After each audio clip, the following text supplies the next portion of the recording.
Good morning, good afternoon, good evening, whenever and wherever you're watching this video. Today we're discussing the chapter Vayeitzei or Parsha Vayeitzei. Translation of that word is "and he left." There is a lot of meaning in that one word, "and he left," because it carries in itself the understanding that when a person, a tzaddik, particularly a highly spiritual person, leaves a place, the place changes.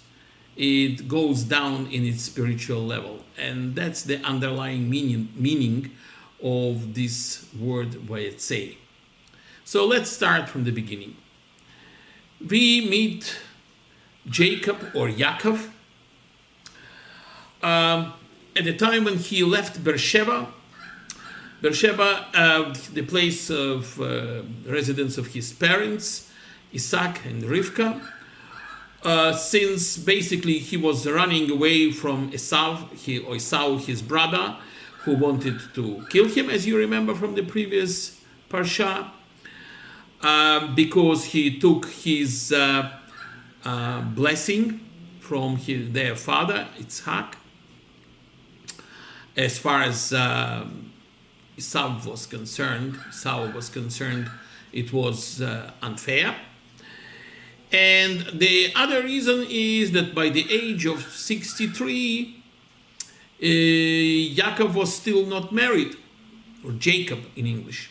Jacob was still not married. So Yitzhak and Rivka suggested that he better goes to his uncle Laban, Rivka's brother, and tries to find himself a wife over there.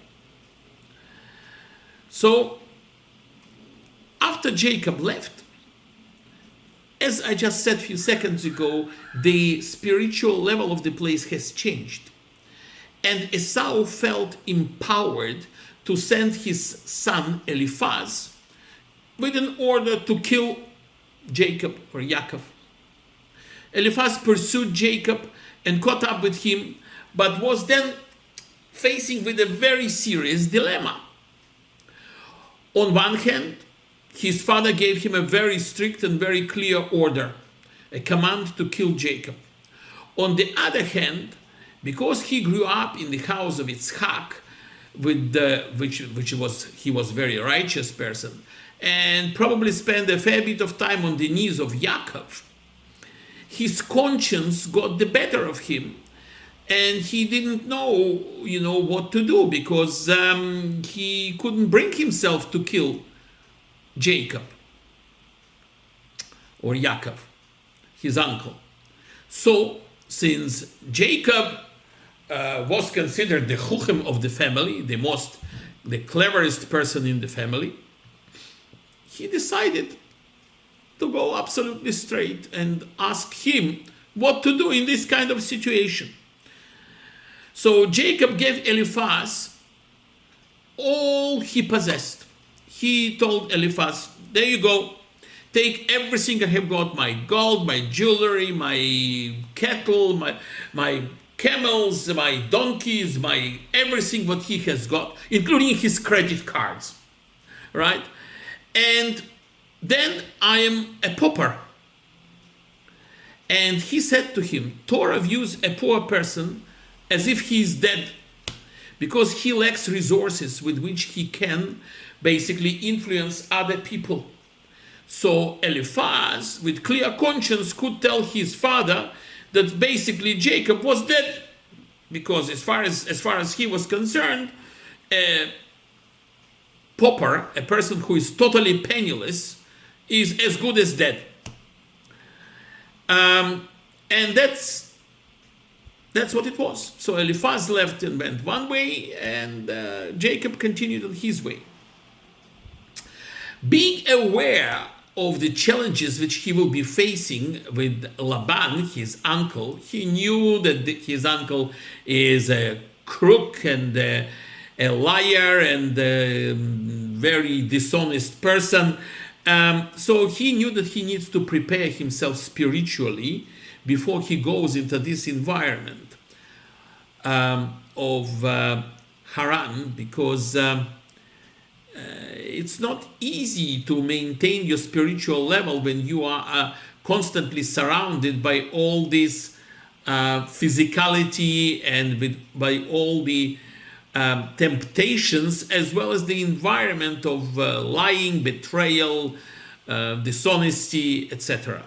So what he did, he decided to go to the academy of Shem and Ever. Shem, yes, that's the same Shem who was the son of Noah, and Ever was his great-grandson. And they, as we discussed earlier, they had an yeshiva where people were studying Torah. So Shem by that time was already passed away, but Ever was there. So for the next 14 years, Yaakov hidden himself in that yeshiva and was studying for 14 years. That was between the years 2171 till 2185 of Jewish calendar. He then, after all of those studies, he finally set out and went on the way to Haran. When he reached some place, and we now know it was Mount Moriah, or Temple Mount, as we call it today, in order to protect himself from the wild animals, he took some stones and placed them around his head and around his body. And then he took another stone and used it as a pillow. So he put his head on that stone. The stones he had placed around his head protested between themselves. There was a big debate between them because every stone wanted to be under the head of the tzaddik, of Jacob's, to be Jacob's pillow. So Hashem miraculously transferred them all into one stone, so there is no argument anymore. So Jacob laid down on that place to sleep. By the way, that was the first time in 14 years that Jacob actually laid down to sleep. Because during his 14 years of studies in the yeshiva, in the academy in there, they didn't have beds, they didn't have bedrooms. They had a reading hall, a study hall, where all of them were sitting with the books, and if they wanted to sleep, they had a nap over the books. They were taking short naps, and then they were waking up, splashing a little bit of water on their face, getting a bite, and continuing to study. That's how he studied for 14 years, without actually going to bed at all. So now Yaakov, or Jacob, is asleep. And in his sleep, he sees a prophetic dream. He sees a very, very tall ladder, stairway. And the stairway rests on the ground, on earth, and the top of the stairway is reaching the heaven. And the angels, some group of angels going up, and another group of angels coming down. They are ascending and descending. And at the top of it, he could see eventually and feel and hear eventually Hashem himself. So you will immediately ask, what's this business of angels going up and down? Well, the angels of God who had accompanied him on his trip so far, which were within the land of Israel, the Holy Land, they were not allowed to step out over the border to the Galut, to the other lands. So they were going up back to heaven. They finished their duty. The angels which were coming down are the ones which were permitted to go into the Galut, and they were designated to accompany Jacob while he was outside the land of Israel. And they were descending. And their job is to protect him and to serve him. So, in his dream, Hashem tells him that don't be afraid, I will look after you right now and always, and for all your future generations. So when Jacob woke up from his sleep, his first thought was, surely the Lord is in this place, and I was not aware of it. And he was afraid, and he said, how awesome is this place? This is none other than the house of God, and these are the gates of heaven. Jacob rose early in the morning and took this semicircular stone that he had placed under his head and set it up as a monument to Hashem. And he then poured oil on top of it, consecrating it as an altar. He named the place Bethel, house of God, although the original name of the town was Luz. And Jacob continued on his journey. And eventually he arrived to a well located at the outskirts of Haran. When he reached Aram Naharaim, which is the outskirts of Haran, he looked and he saw a well in the field, and there were 3 flocks of sheep lying there doing nothing. And the shepherds were lying there as well and doing nothing. And he could see a huge boulder covering basically the opening to the well. So he went to the shepherds and said, my brothers, where are you from? And they said, we are from Haran. And why are you not watering the sheep? And they said, there is not enough of us, and we're waiting for the others to come in so that all together we can move this huge boulder and open the well, and then we can water our sheep. All right, he understood that. And then Jacob asked them, and do you know Laban, the grandson of Nahor? And they replied, of course we know him. So now Jacob is, he is fine, because he obviously checked out that he is in outskirts of Haran. So when he traveled through the desert, he didn't get lost, and he went in the right direction. And more than that, he found out that his uncle is still there. So he says to them, and is he well? And they replied, yes, he is well. And as a matter of fact, there is his daughter Rachel out there, coming over, approaching us right now, because she is a shepherdess, and she is approaching us with Laban's flocks. Laban sent his daughters to shepherd his animals, his flocks, because he had no sons, and he was a middle-of-the-road businessman, so he couldn't afford to pay somebody else a decent salary, so he was using his daughters as shepherdesses to look after his sheep. He didn't have sons yet. He will have them later. So, while Jacob was still talking to the shepherds, Rachel has arrived with her father's flock. And when Jacob saw Rachel, the daughter of Laban, his mother's brother, and the flocks of Laban, his mother's brother, he was very impressed. We don't know exactly what he was impressed more with the flocks. I don't think so. He was probably impressed with Rachel's beauty. And he was impressed that much that he effortlessly, with one hand, rolled that huge boulder opening the well. He didn't even ask the shepherds there, to help him. And he watered Laban's flocks. And then he went and kissed Rachel. And when he kissed Rachel, he actually wept. He was crying. Look, as men, it's very rare when a man kisses an absolutely gorgeous woman, he would start crying. So the natural question comes up, why he was crying suddenly? The explanation is actually relatively simple.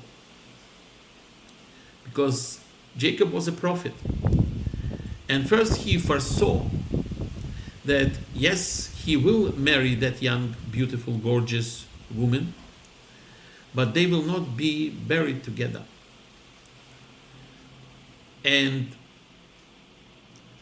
the second reason is even simpler. It's very materialistic.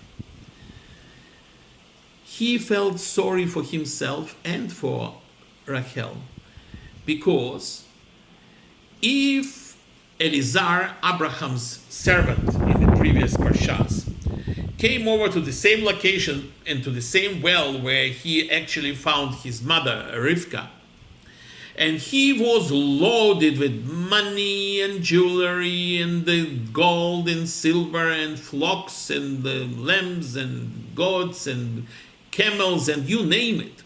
He was loaded with values. He now, Jacob, came over absolutely penniless. And this contrast of him arriving absolutely destitute, because he gave everything away to Eliphaz, as we spoke earlier, made him feel very sorry for himself. He felt, to some degree, I guess, embarrassed. Rachel immediately ran back to her father and told him that we have got a guest, that he has arrived. This is Yaakov, son of your sister, and so on and so on. Laban, being Laban, naturally rushed out to the street, expecting that Jacob brought a lot of wealth. And to his disappointment, he found that Jacob brought nothing. So, to cut a long story short, Jacob went to Laban's home. And after spending a month, Laban offered Jacob a job looking after his herds, and asked Jacob what he would like, what kind of terms he would like as a payment for his work which he will be doing. Well, Laban had two daughters. First of all, Rachel, whom we already met.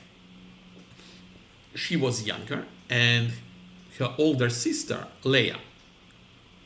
Well, Torah says that Leah was weak in her eyes, which basically means, in other words, first of all, it means that she was probably crying a lot. She was possibly a little bit more pessimistic than her sister. And the other meaning of it is probably wasn't as beautiful as Rachel. So Jacob offered Laban that he will work for 7 years for him, looking after his herds, if he gets Rachel as his wife in marriage after 7 years. Laban accepted the deal.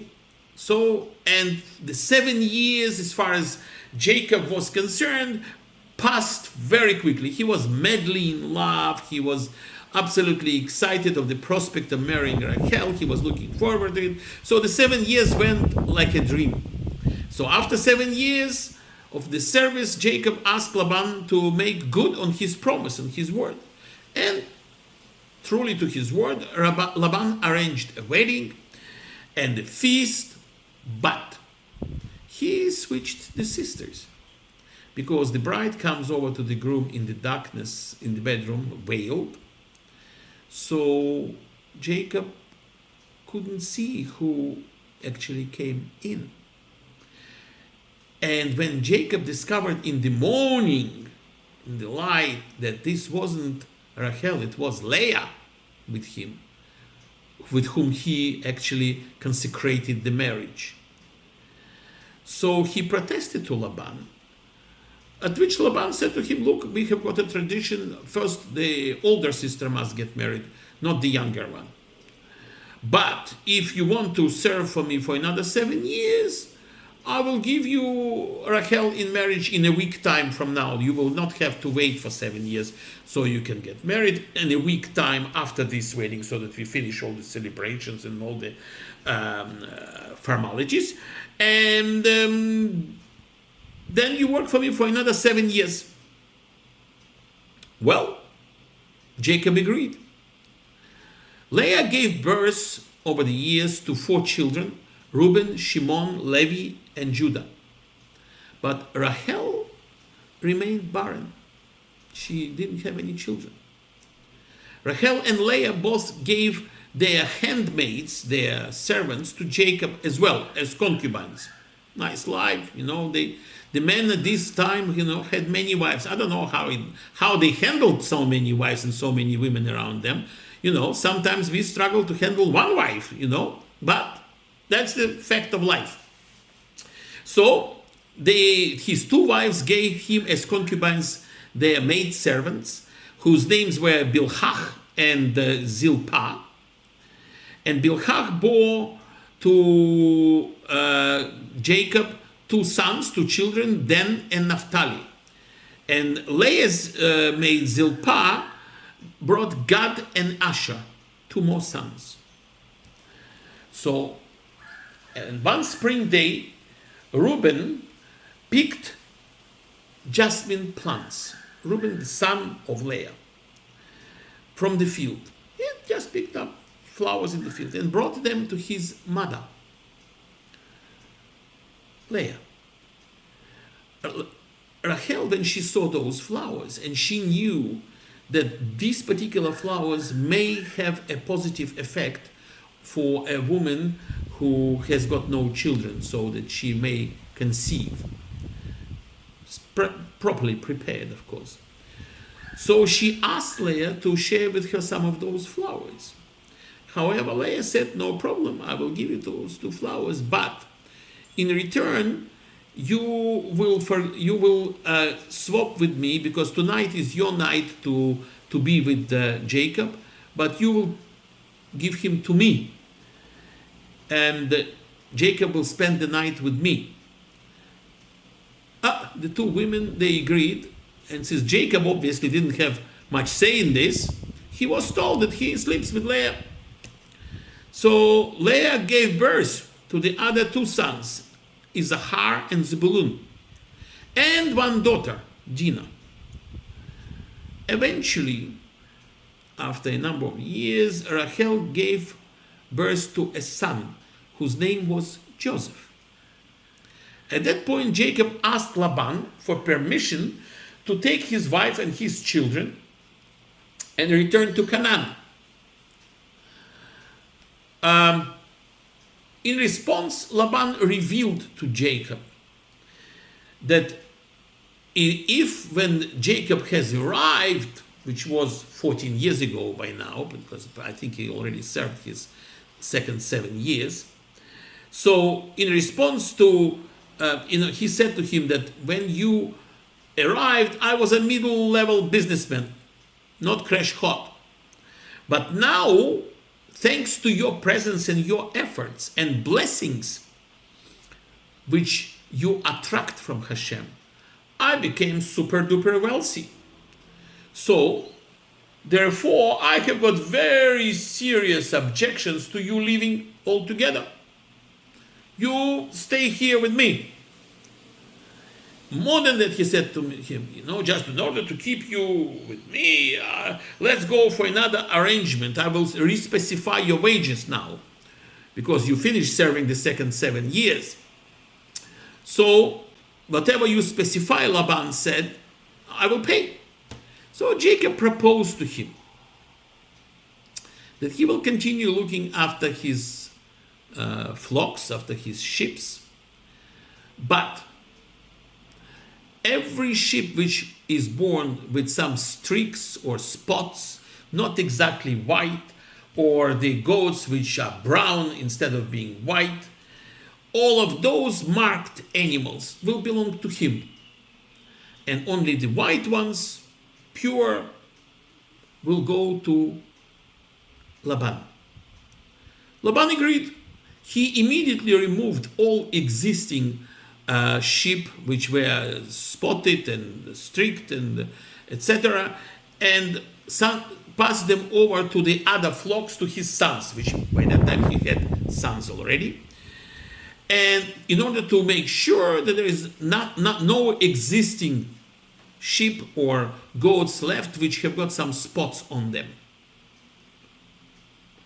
And Jacob, because of his knowledge of psychology of animals, sheep husbandry, and basically prophetic capabilities, what he has done, he put striped poles of wood into the water when the sheep were going to water to drink, and they basically, after the drinking, they would mate, and they would look at those poles which he pulled out some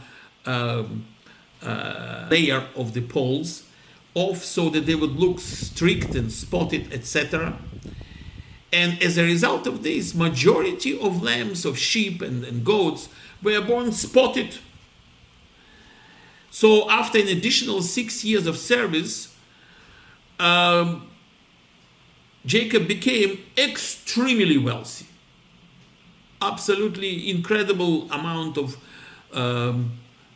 wealth he acquired, and obviously he was selling some of those sheep and goats. He was acquiring donkeys and camels, etc. Why? He was preparing to leave. And after the 6 years of service, Hashem commanded Jacob, it's time to go back home to Canaan.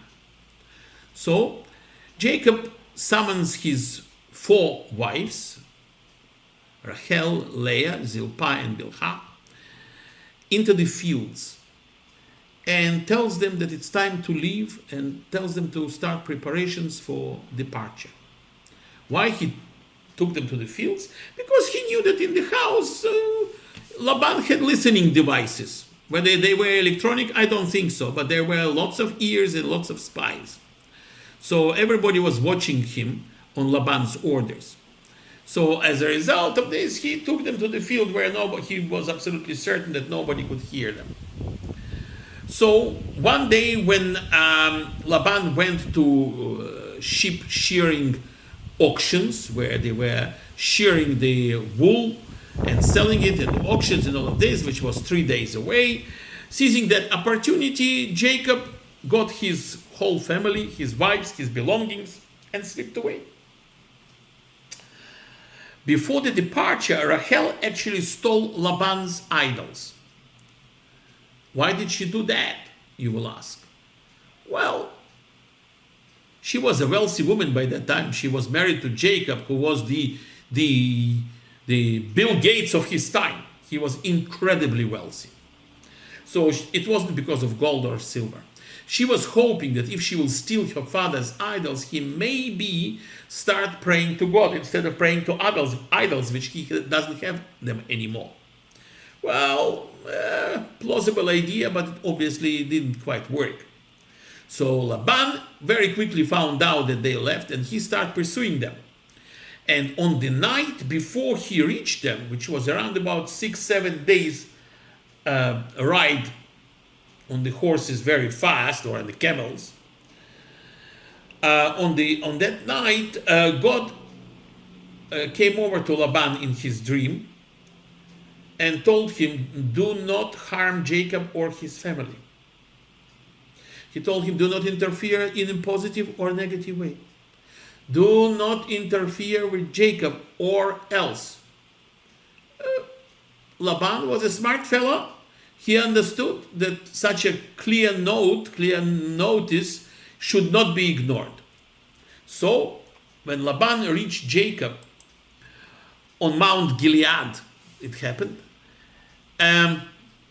he started the following way. First of all, he said to me, Hashem really told me that I shouldn't be harming you, even though I was absolutely adamant to kill you for what you've done, because you departed without my permission. More than that, you deprived me of the opportunity to have a big party and farewell for you, and you deprived me of the pleasure of doing that farewell party. And more than that, he said, you stolen my idols. How could you? At which Jacob replied, I have got no idea about the idols. The fact that I left you, that's true. That's a fact. And the fact that you are not going to touch me, I fully agree with that. But I did not touch your idols. So after a bit of a discussion and negotiations, they agreed that that Jacob will not have any objections if Laban searches for the idols all over the place. So he went from one tent, from Rachel's tent to Leah's tent to Bilhah's tent to Zilpah's tent to all the other tents. He couldn't find the idols. And he didn't find them. You will ask why. So where were the idols which we know Rachel's stolen them?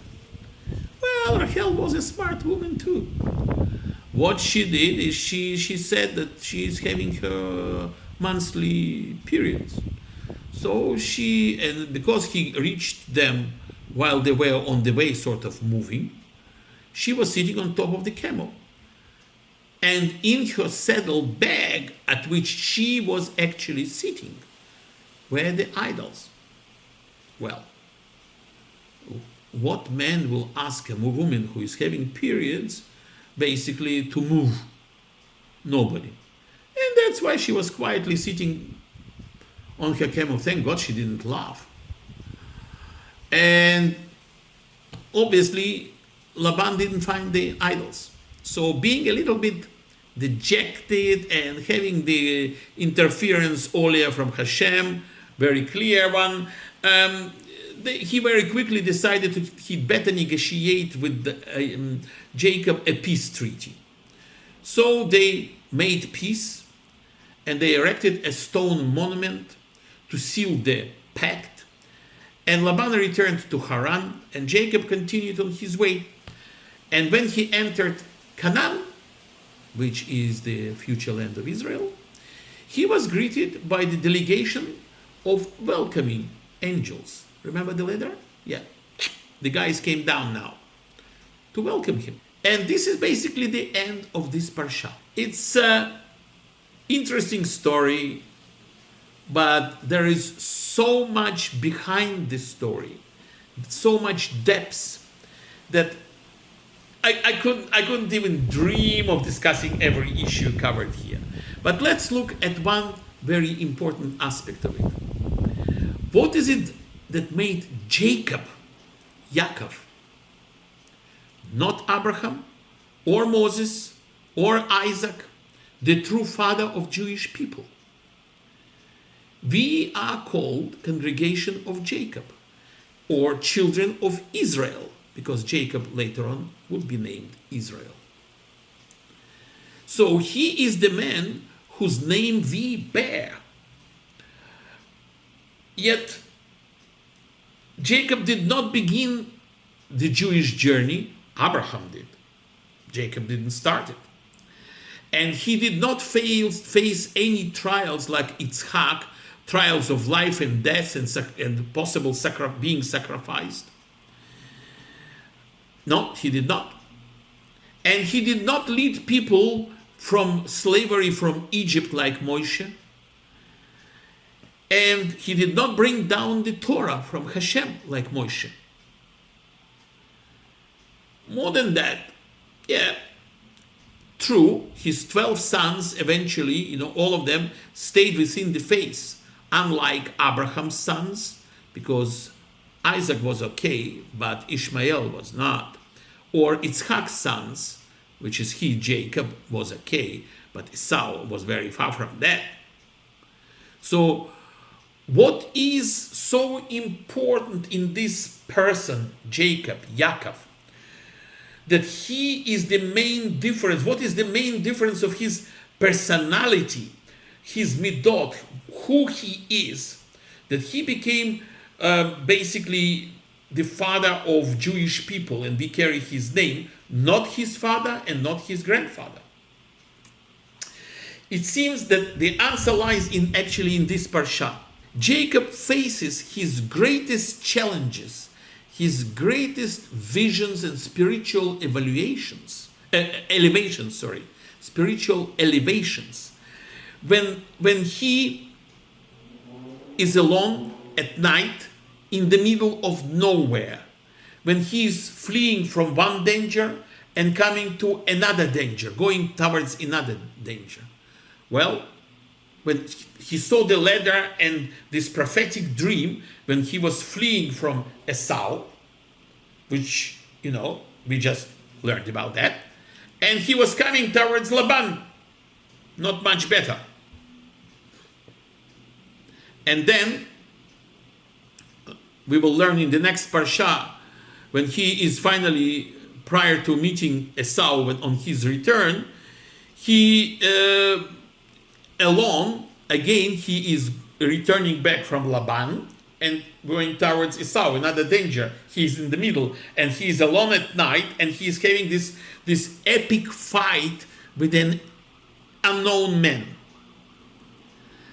A stranger who eventually, when Jacob wins the fight, admits that he won and tells him that he will no longer be called Jacob but will be called Israel. So when this happened, Jacob called the place Peniel, where the fight was, because it stands for I saw God's face, and yet my life was spared.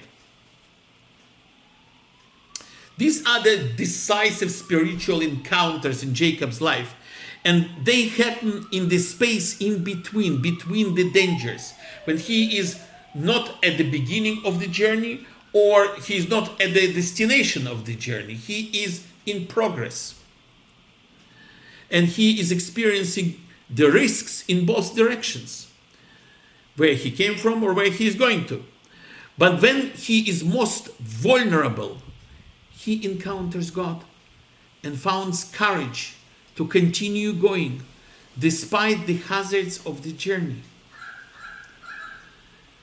This strength of his, this ability to keep going regardless of the troubles, tribulations, and difficulties and pain, he passed on to Jewish people.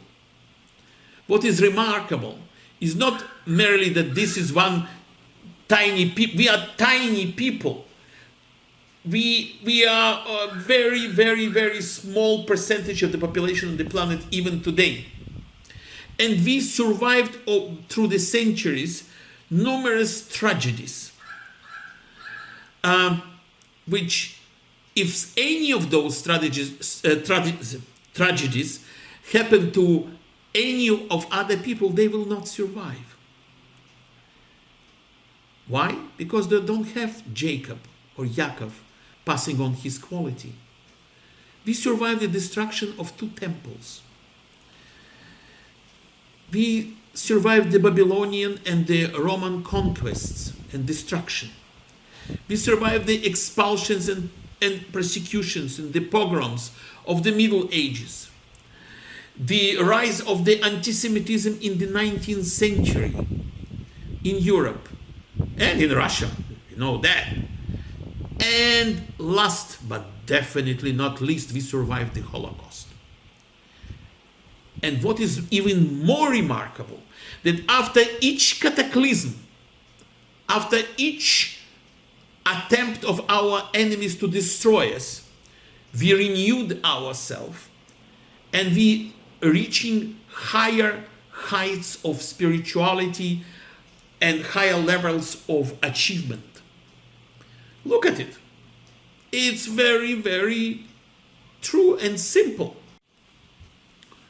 During the Babylonian exile, we Jews produced even a higher level of engagement with the Torah, because in Babylon was written the Babylonian Talmud. After the Roman destruction of the Second Temple in Jerusalem, they demolished Jerusalem too, we produced the greatest literally achievements, monuments of oral Torah. The rabbinical Judaism started.